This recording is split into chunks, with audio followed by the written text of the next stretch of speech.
CR Wiley, thank you so much for joining me on Creator Corner. Yeah, Elijah, I'm glad to be with you. Thanks for having me.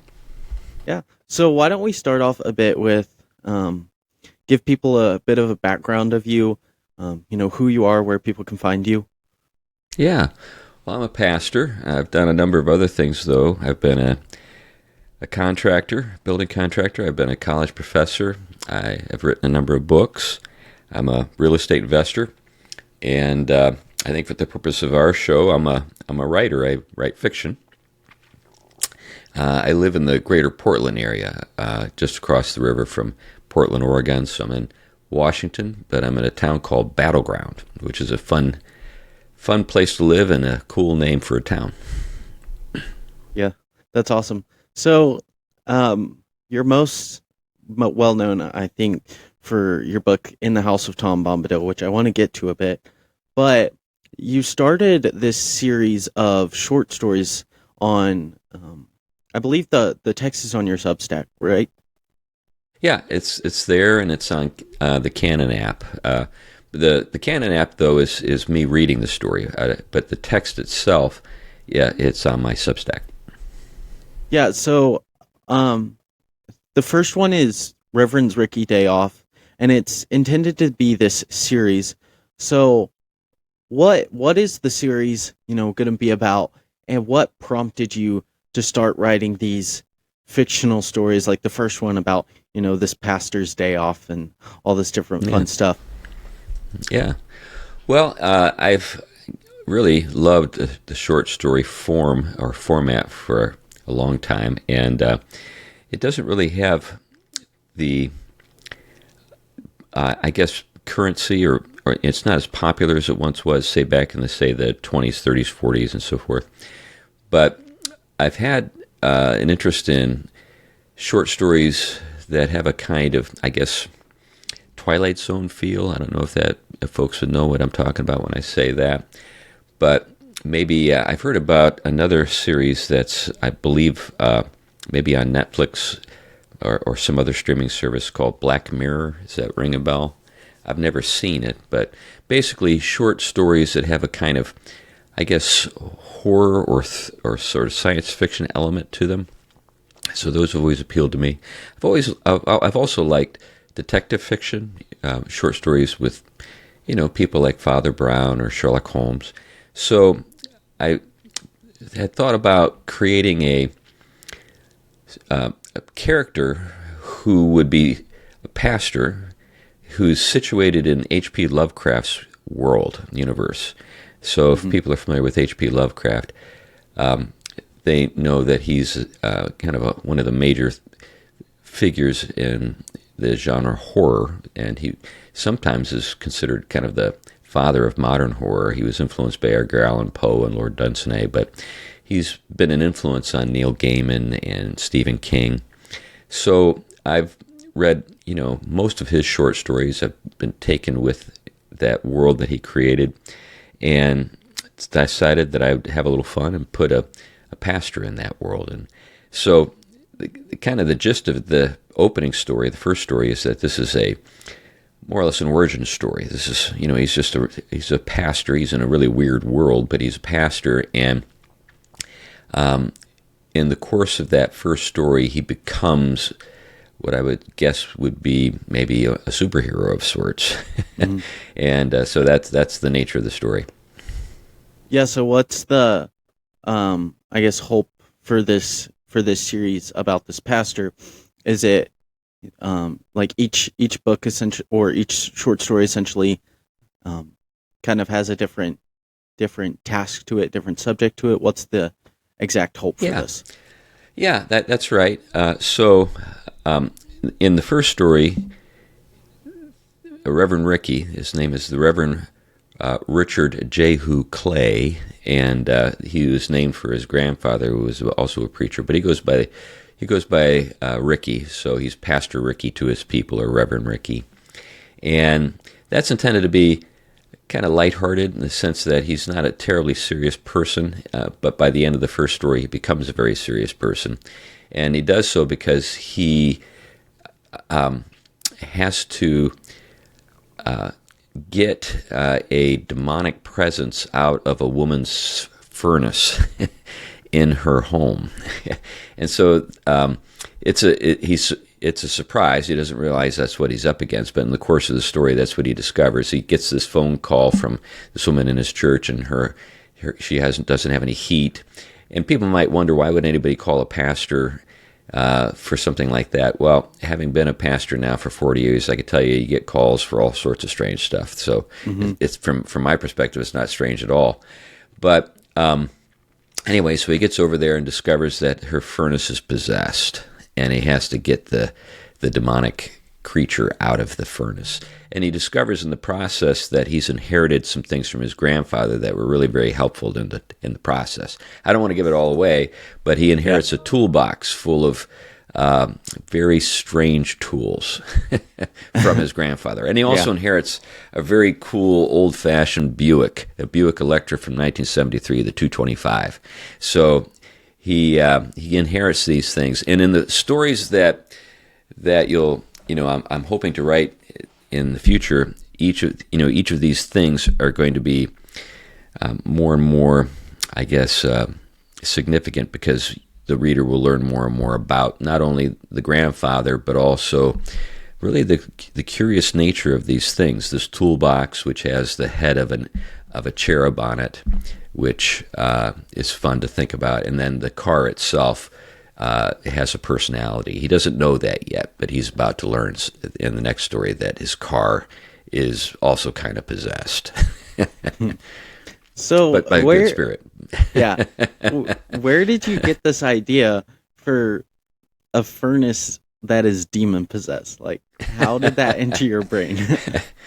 Well, I guess the furnace I describe in the story I've actually seen. So in the part of the country that I lived in for 30 plus years, New England, you have a lot of old stuff, and the furnace I describe in the story is a very old furnace.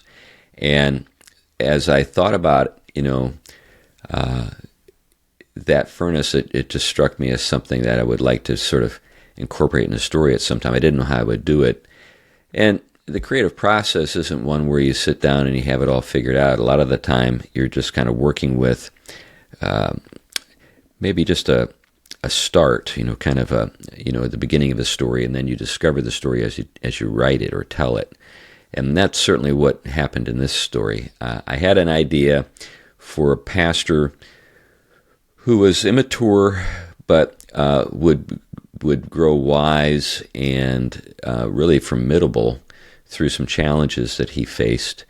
And this story presents him with his first challenge, and he rises to the occasion.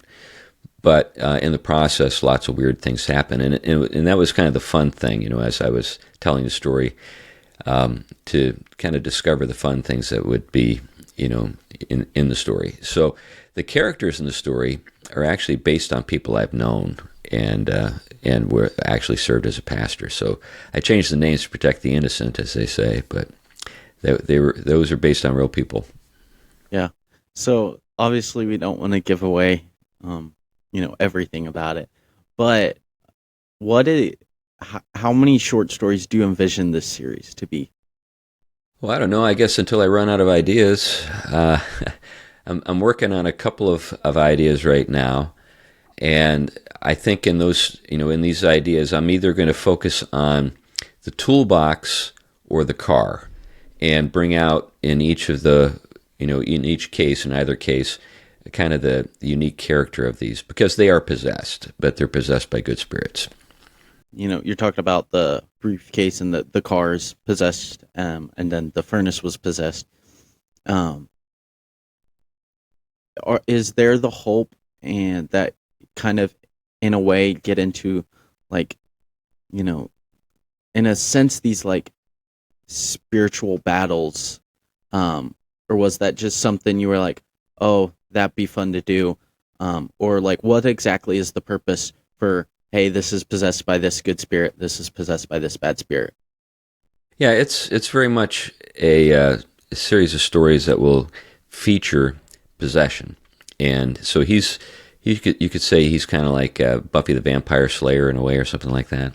but the creatures that he's dealing with are creatures that are in the Lovecraft kind of universe, and the evil creatures that he encounters in each episode, he overcomes through a combination of things.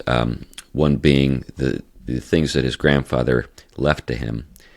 So that's kind of like the backstory. So the backstory is that this grandfather he had did all this stuff himself, but never told anybody. So he was a household hellspawn extractor. That's the term I use for the things that he and his grandson do. But I still haven't figured out whether or not maybe he inherited it as well. In other words, this might be something that's passed down over many generations. And there are fun little things I'm playing with in terms of, the contents of. So, for example, in the toolbox by the name it's got a name. He doesn't know what the name of it is yet, but the name he's going to learn is that it's Goldie. So Goldie the toolbox has all of these mysterious implements in it. And the kind of the tools come and go. I mean, every time he opens the toolbox, there's different stuff in it, and so that's kind of going to be a thing that he learns as he goes forward, through the course of the stories. And then the car, again, it's like I said, it's got its own personality, and he'll learn about that. But really, that's about as much as I can really say, because I kind of make it up as I go. It's not as though I've got it all figured out. I have a certain sense of how things work in that world, but I don't chart out, say, my stories. I don't plot them. I usually start with a dilemma, with a character, and kind of let it go, take off from there. And sometimes I'm as surprised. And so these aren't the only stories I've written.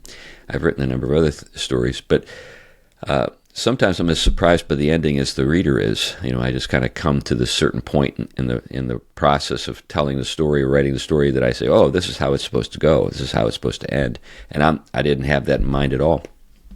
Yeah, so because I hear a lot of people, they say whenever you write a story, plot it out, have your keyword outline of the introduction, the characters and settings, the climax and the resolution, all that stuff. But what you're saying is, I have the character, I have a dilemma, but then I'm going to let it go from there. Have you found that in a way better suits you or helps you more, or does it just depend on exactly what you're writing, whether you outline the whole entire thing or that you don't? Well, sometimes I'll have a kind of a rudimentary outline, kind of, and I might even have a sense of how something's going to end when I start. So it all kind of depends. So in this particular case, I think all I had was the character and the dilemma. And as I told the story, I discovered things and was surprised by the way it ended. I do have other experiences with stories where it doesn't quite work that way. Sometimes I'll know the end and then discover the beginning. So I'll have a sense of, okay, this is what's going to be kind of the climax. So I wrote a story years ago, a short story, and it was entitled Buyer's Market. And it's about an alien who buys a house from a realtor, and the realtor accidentally creates a situation in which the entire Earth ends up being sold. It's not just this house, but the entire planet gets sold. And then the aliens arrive to evict everybody. So that's kind of the way the story ends. I knew that was the way I wanted it to end, but how I got to that point was kind of the discovery process. So, but I guess the discovery process for me is what keeps the story kind of fresh and moving along at a quick pace. I like to write stories that have a kind of momentum that carries the reader along, and when the whole process is kind of surprise to the one who's doing the writing, then it's definitely going to be the way that feels for the reader too. So that's just, but that's not because I have this well thought out philosophy of storytelling. It's just kind of the way I work. Yeah. So, you're writing these stories. You mentioned these different inspirations, and you mentioned that you wrote a story where aliens come to buy the Earth in a way. Have a lot of your stories always have this fascination of sci-fi in them?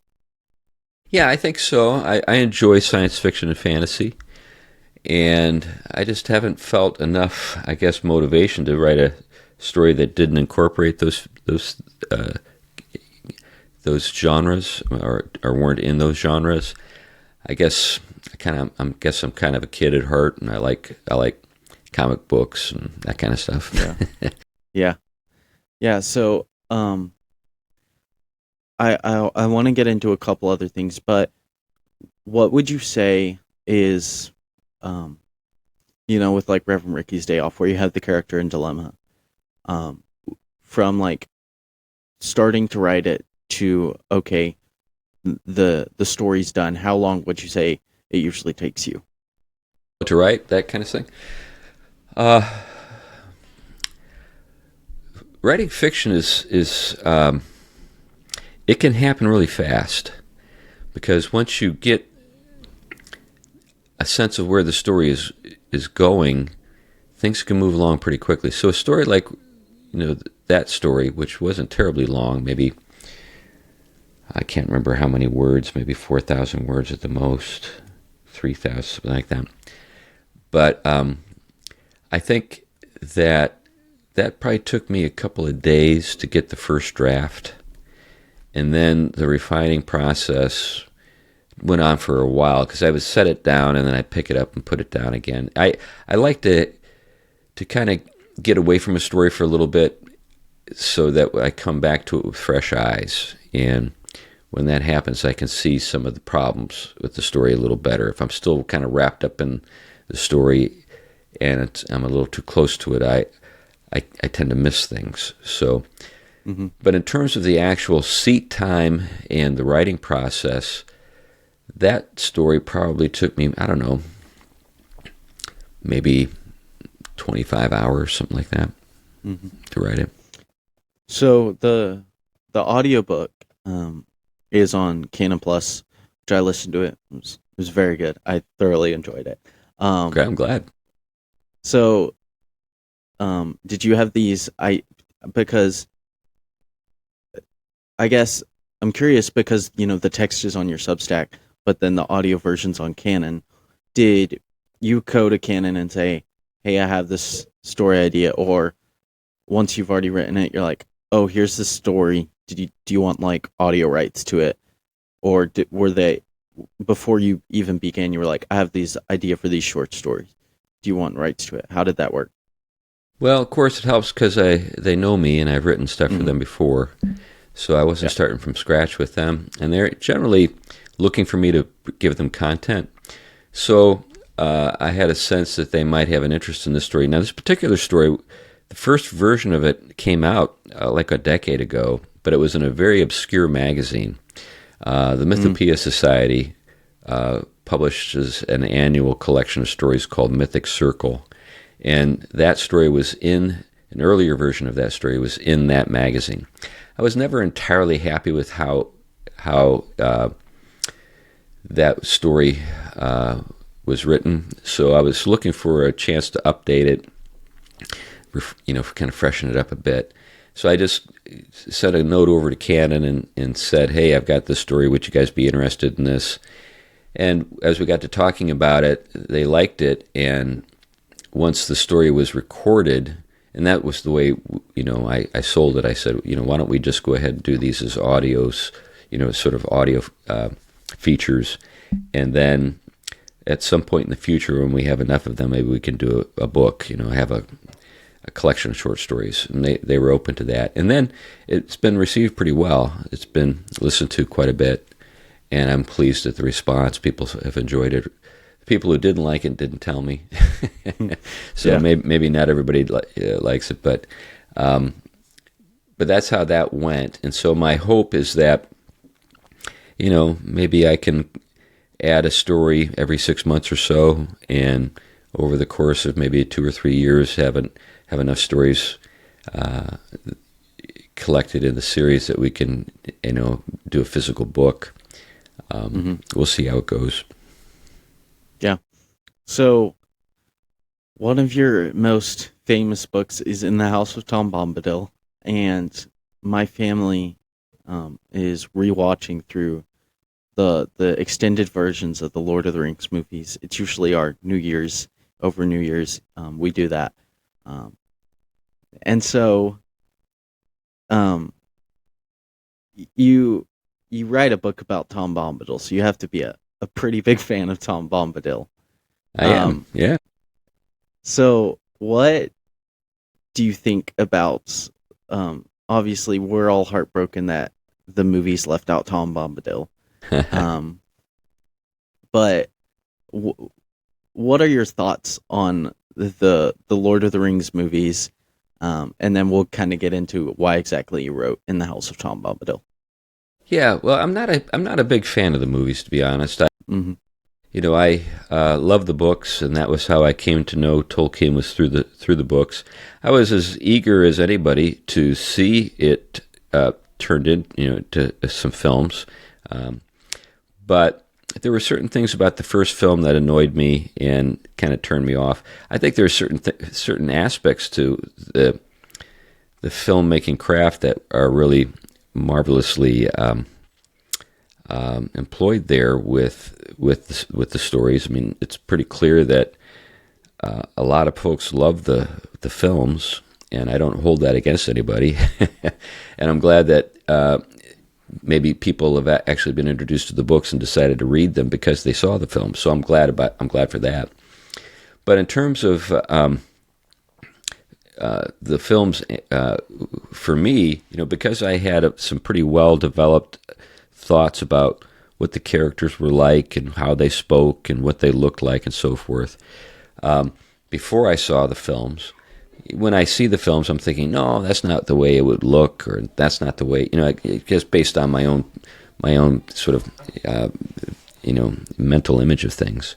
Mm-hmm. So, and I know that's not entirely fair to hold other people accountable for your own imaginative life. Mm-hmm. But that was one reason why I was not into the films. But and I'm also actually not at all sad that Tom was left out, because I don't have to spend much time just telling people that Peter Jackson got Tom wrong because he just didn't do him. So that means that I don't have to overcome that, like you might have to overcome maybe the depiction of Sam or Aragorn or somebody. Mm-hmm. Yeah.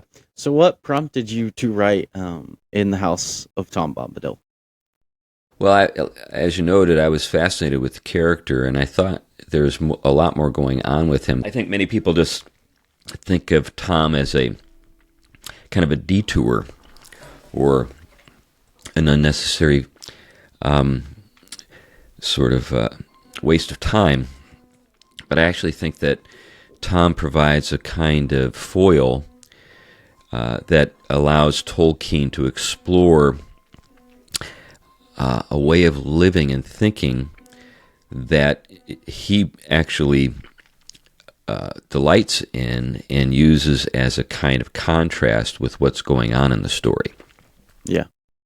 So that's one reason I did it. And then the other books I've written, a couple of other books I've written, have been on the theme of households. And so when it came to Tom, I thought that he provided some really marvelous examples for us to consider when it comes to how, say, fathers should conduct themselves in their households and how they should lead them. So he's a very, very a likable fellow, and so I think that's something I wanted guys to consider. I should be a likable fellow as well if I'm going to lead a household. Yeah. So you mentioned the how fathers, should act, and in that, and not that I'm um on Twitter or anything, but a lot of people now in today, they see, um you know there's these men that are like, oh, I have to mentor these young men because the only thing that I see are the horror stories online of, no father households and what that results in. Um and so what are like your thoughts on that, because it's not all, these bad stories and everything. Just the good stories don't get told. Um but there's, to a certain extent, where there's these men who all they see are the bad stories, and so then they think, oh, I have to tell. Like, there was one person that was just like, I have to me, like, in a way, I have to tell this person and tell them what to do, because I'm like, I have a father, he's a pastor, he loves me, and but all they see is these other stories, and so they think I have to do all this. Yeah, I think that you're making a really important point. There are a lot of young men who are doing just fine, Hmm. and there are a lot of fathers who are doing a great job, and we have a lot of good stories to tell, but they don't catch. You don't get clicks with those necessarily, unless Hmm. they're heart wrenching or something. You know what I Yeah. mean? So yeah, I do think that there's kind of I guess a doomer mindset. I've heard it described Hmm. as this idea that everything's going to hell in a handbasket, and we all have to do the best we can to save the day. I'm all for helping people out who are looking for help, but at the same time, I'm also pretty sure there are a lot of great guys out there that are doing a great job, and I think too the mindset that everything's kind of falling apart creates a kind of, I guess, high energy, sort of crisis mindset that just kind of operates at this fever pitch all the time, and leads to a lot of shouting and a lot of condemnation of things that we don't approve of. Yeah. And we lose sight of a lot of the great stuff that's going on. So, Tom is a very different kind of character. He's not a doomer for sure, and but at the same time, he's got a lot of. He's certainly an authority figure and is capable, and he saves the hobbits twice. And in the process, though, of doing the things that he does in the story, he does them in such an endearing way and a delightful way that he wins. I think he wins the hearts of the reader, and at the same time he presents us with and this is a bit paradoxical or ironic, because Tom isn't a father in the story, but in a way he is. He's kind of a surrogate father to the hobbits, you could say, Hmm. in the story. And what he demonstrates is that one of the most important things that a father can do is be jovial. Joviality, I think, is one of the most important features that characterizes a good father. So Hmm. joviality, the word Jove is relates to Jupiter, and it's a kind of kingly good humor, and that's what we see with Tom. Is he's not a clown, but he is an authority who is full of joy, and he provides help and counsel in ways that are easy to receive and to be and appreciated. I think that's Hmm. what you see, particularly in his interactions with the hobbits at that point in the story. So there are Hmm. three chapters, in which Tom appears sort of as a major feature, but he's not. Those aren't the only places where he's mentioned in Lord of the Rings. But the most important chapter, of course, is in that. It's the title. The title of the chapter is in the House of Tom Bombadil, and that's why I named the book that. Hmm. Yeah. So, you've mentioned about it, and you've written, books on the household and stuff, and done, I believe, is a video series on that. Um, Hmm. and so, for those who are, looking to start families, or those who already start families and are looking for advice, you know, we hear all this piece of advice from Christians, and it's like, go get married, have children, baptize your kids, worship the Lord, and all that, and like that's all good and right, and we want to do that, but what it's like, where do we go from there? So like, what kind of advice would you give? Because yes, we want to, get married, obviously, have kids. That's all good, but like, where do we go from there? Because we don't hear much about where to go from there. Yeah. Well, I wrote a couple of books about those things. Hmm. So one of the books is entitled Man of the House, where I go into kind of the nuts and bolts of what it means to be a father and a husband as establish the household that you oversee. So there are a lot of things that I address in that book, like, productive property and kind of the goal and the purpose of households and what they signify within the kingdom of God. And then I get into even more depth on that particular theme in another book entitled The Household and the War for the Cosmos, where I work hard at trying to help people see the connection between the order of the household and the order of the cosmos, and Yeah. those things as they relate to each other. By the way, in case you hear some music in the background, my wife teaches piano, and she's got some kids singing out in the other room. So anyway, that's, I would say, if folks are interested in exploring that theme, what do you do? After you get married, you know, uh, then I encourage them to check out those books. Yeah, yeah, definitely. So a bit of diving off the storytelling aspect, because you've written all these different books, about, whether it's, masculinity and the household, or these fiction books even. Um, what would you say are some of your favorite stories to write, and then what are some of your favorite stories to read? Oh, okay. Well, I love the Inklings, of course. It's not hard to figure out. I love Lewis and Tolkien, but there are a number of other great writers I enjoy too. I love Ray Bradbury, or even Isaac Asimov. So there are a lot of writers out there. H.P. Lovecraft, for example. They're not all people that I would agree with when it comes to maybe their convictions about what's true or good, but I would say they write good stories and entertaining ones.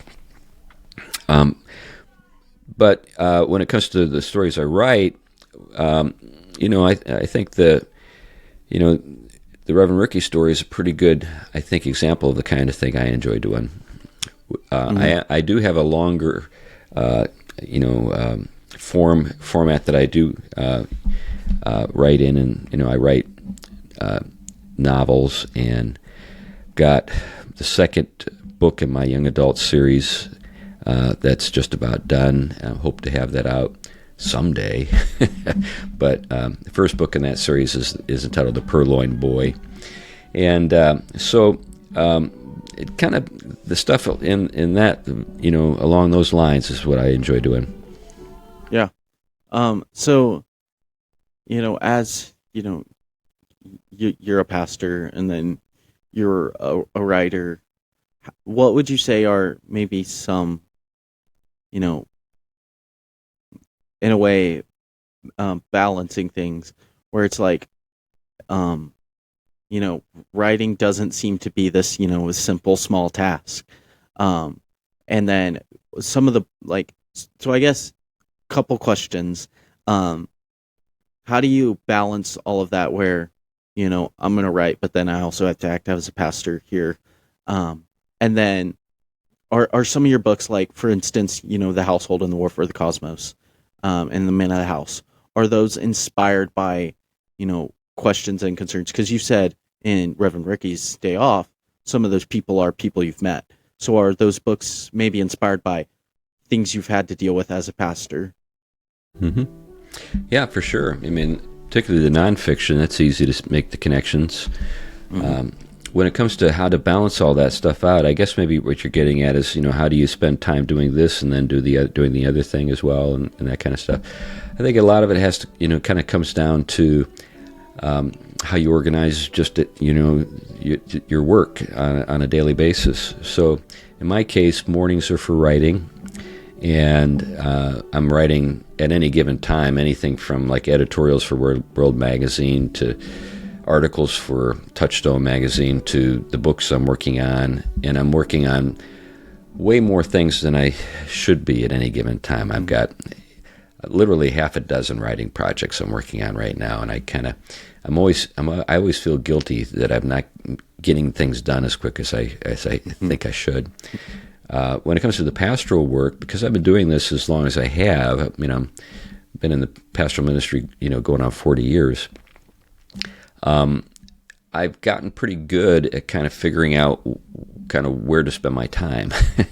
I know what doesn't really do much, and I know what does a lot. And so the things that I know are important and get results, I really make sure I do.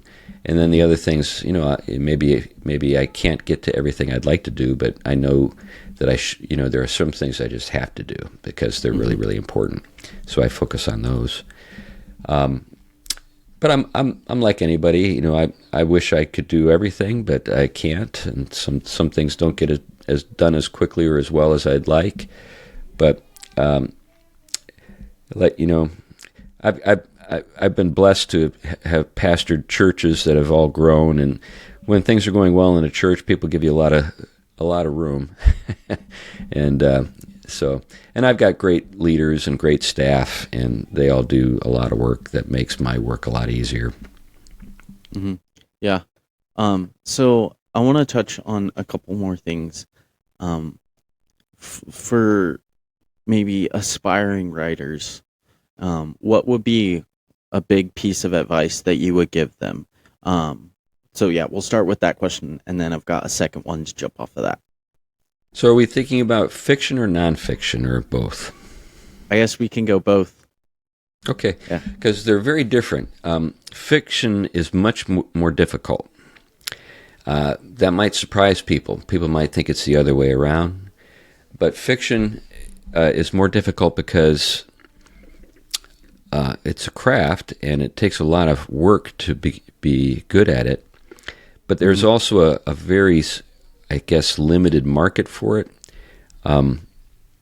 You might assume that wasn't the case, but there's actually a much larger market for nonfiction.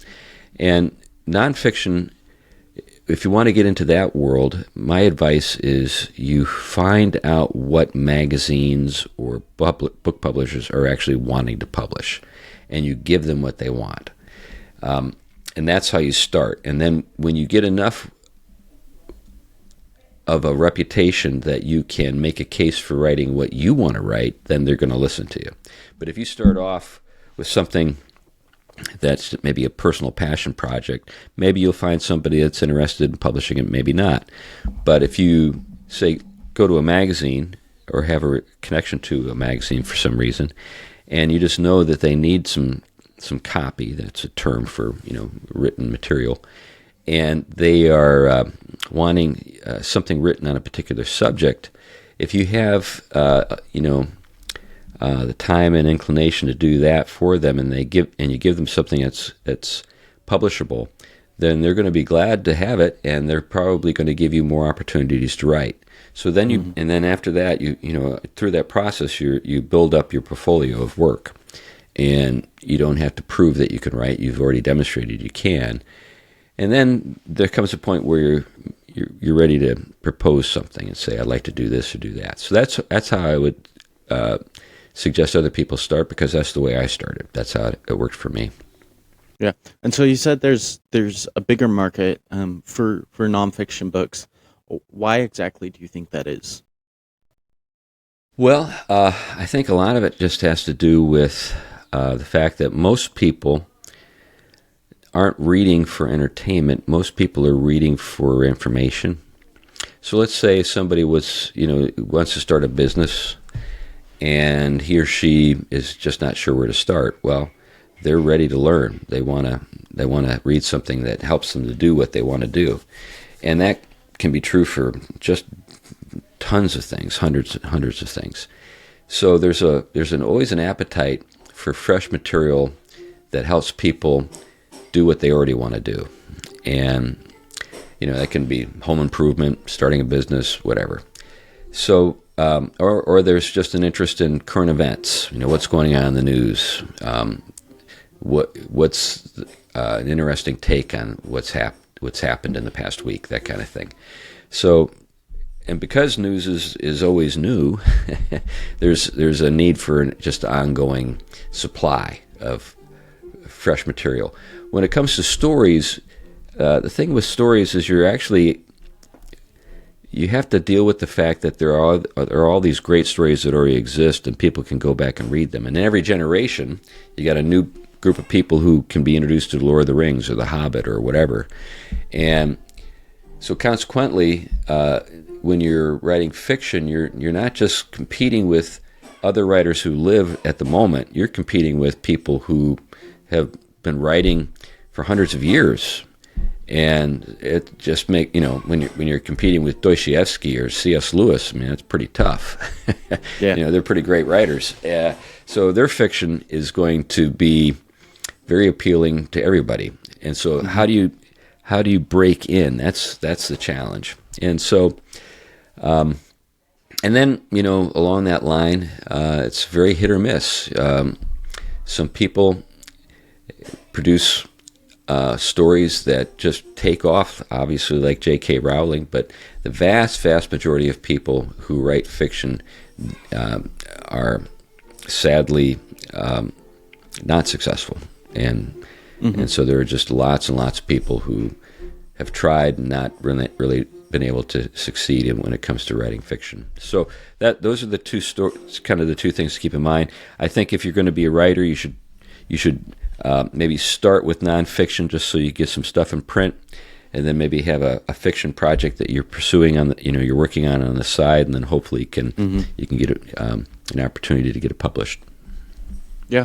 So as we're talking about, books and storytelling, as Christians, we,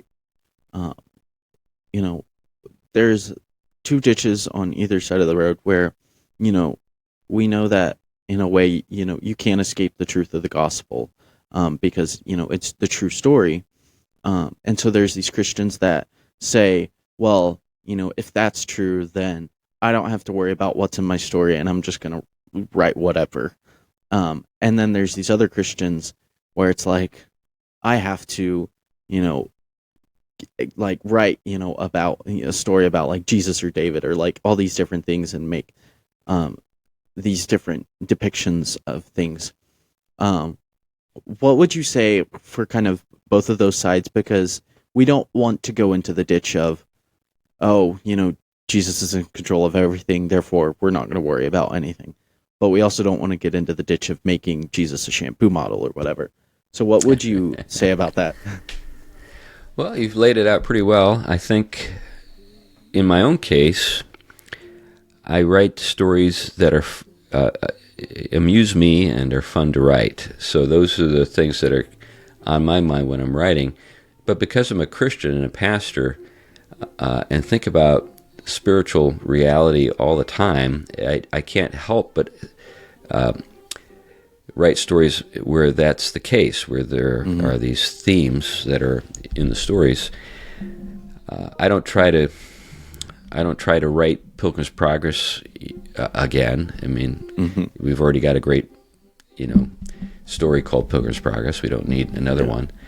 So, but at the same time, I think if a person is a believer and has an eye for spiritual truth, they're going to see stuff in my writing that they'll understand, and they'll be able to say, "Oh, okay, I know what's going on here at this point in the story." So, I'll give you an example. In my story, the Purloined Boy, there's a magical mouse named Zephyr, and there's a boy named Trevor, and he's trying to escape a prison that's underground, and the mouse tells him that if he just keeps his eyes focused on him, that he'll be able to do whatever the mouse does, which includes going under doors and stuff like that, squeezing in through these tiny spaces. And he's a full-sized boy. He's not a tiny mouse. It's not as though he becomes small. It's like some kind of magic that turns him to the size of a mouse. But whenever he keeps his eye on the mouse, he can do whatever the mouse does, which means go through small spaces and stuff like that. Now, in the course of the story, I don't say something like, and this is how, we should be as Christians and keep our eye on Jesus, that kind of thing. But I think anybody who reads the story is going to be able to make that connection. Although if a person isn't a Christian and doesn't know that Christians are supposed to keep their eyes on the Lord, probably wouldn't make the connection. It would just be sort of this interesting sort of magical feature kind of to the story. So that particular story, The Purloined Boy, has been read in public schools all over the United States, and sometimes kids get it and sometimes they don't. But I don't worry about it too much. It's just kind of, it occurred to me that would make help me get the kid out of the prison. That was basically the only thing I was thinking about. How do I get this kid out of this prison? Yeah. So you don't necessarily say, I got to make sure, maybe in some books, like in the more like books on family and men, you're like, I have to get this specific message out there. But right. These other stories where it's like, you don't worry about, getting this message way out there. So with all of like the, Christian movies genre, and Christian books, and all these Christian businesses now, Christian publishing, where would you say are the areas that, Christians need to go more into and like aren't pushing where they should be? Oh, in terms of what to do for a living? Yeah, well, sort of maybe in a way, because we've got, Christian, or like semi-Christian, like Angel Studios, where it's like a mix of Mormons and Roman Catholics, but then there's like Canon, and then there's other video production companies and different stuff like that. So in what aspect of culture, I guess we could say, should Christians be more pursuing and trying to create something? Yeah, well, when it comes to the arts, generally speaking, historically Christians have made a huge difference in that part of our larger culture. But in terms of how to get involved with things, I think, generally speaking, you should pursue your callings, your calling. And if you're called to write, to try to write really well as best you can, and tell a good story, and then look for opportunities. Wherever you can find them, hopefully with working with people who are willing for you to tell stories that you think are worth telling. And if you're a Christian, you want stories that in some sense reflect the truth. That doesn't mean that they have to end with an altar call or something, if you get my drift. Yeah. But they just are. They should be good stories, well told, and truthful. And if you can find your way into a secular environment, a so-called secular environment, and do that, that's great. I'm all for it. But if that's not the case, and you need to start a new company or work with a company that's maybe more specifically and overtly Christian, that's great too. I don't know if that's what you were thinking about when I was, when you asked the question. Yeah, definitely. And so, one more thing as we wrap this up is, you've written about like Tom Bombadil and the Lord of the Rings turning into a movie and things like that. And some like movie renditions of books do not follow the book at all and are absolutely terrible. Right. And then some do. What would you say do you think that people should start writing more original stories specifically for movies, or revising these other stories that have already been written because maybe they're more well known, um, and creating those into film. Well, I guess in the second case, you run the danger of disappointing people who already have some pretty well developed ideas about what the story should be like. Mm-hmm. Like in my case, Mm-hmm. So making a multi-million-dollar film based on the Lord of the Rings is a pretty big gamble in one sense, because if you blow it, I mean, you're hated. Yeah, you blow it. Now, Yeah. in Peter Jackson's case, he obviously succeeded in maybe ways that he didn't even anticipate. Mm-hmm. But when it comes to writing original stuff as opposed to maybe adapting a story, I think a lot of films are already adaptions, but people aren't aware of the original story that they're based on. Mm-hmm. So there are lots of films that are based on books that were just they were fine books, but they just weren't bestsellers. They weren't widely known. So if you want to do that, then I think you've got probably more artistic license, because you're not dealing with the need to be faithful to the original text as much as you might have a sense that you should be in the case of a classic. Like, for example, if you think about Dune, the Dune films. I've read Dune maybe, I don't know, half a dozen times. I don't like it to the same degree I love Lord of the Rings, but I'm a fan. And when it came out, that was what I was looking for. I was looking for whether or not they had made it politically correct or woke or something. I was just hopeful that they wouldn't have ruined it for that reason. Mm-hmm. It's a pretty faithful, interpretation of the book, so I was generally pretty pleased with it. But it's also such a subtle book, and such a long book, that unless you've read the book, you might not actually get what's going on in the films. Mm-hmm. Because there are these allusions to things in the story that only people who have actually read the book would get. So it's a challenge. I've never tried it myself, but I can just imagine that it's a tremendous challenge to take a really popular book and turn it into a film. But it's probably not nearly as daunting to take, say, a book that maybe, never made it on the bestseller list, but is just a really good story, and work with that and maybe make the changes that you feel like you need to make in order to tell a good story visually. Because visually, when you tell a story visually, as opposed to, through writing, you're dealing with a different medium, and it requires different things to make it work. Yeah. So as we wrap this up, what is next for you? Is the next thing, because you wrote these little, like, topical articles on Substack, but what's the next big thing? Is it another short story in this series, or another book? Well, I have a couple of books I'm working on. One is a book on artificial intelligence that I'm going to be publishing with Canon. Then I've got a book that I'm working on with one of the larger Christian publishing houses on working with your hands. So those are a couple of large projects that I've got. I've got another set of books that I promised that I'd write for different people, but have been put on the back burner, and I feel guilty about that. I'm supposed to be working on a book on risk, and I never get around to it. But then there are some works of fiction. There's the second book of my young adult series, The Weirdling Cycle.